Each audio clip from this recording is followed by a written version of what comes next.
Mawardi dan Iliza. Suara pilih kan macam? Ha? Suara pilih. Hai pun suara pilih. Perlu untuk melanjutkan pembangunan Kota Banda Aceh. Yang terpilih yang kapasi Mawardi Iliza lah. Banyak? Yang pas dah pilih segala kan.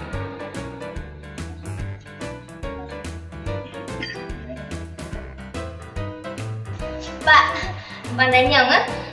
Pemilihan Bulan Badung, Pak. Put. Cuma Bulan Badung dah pilih? Put.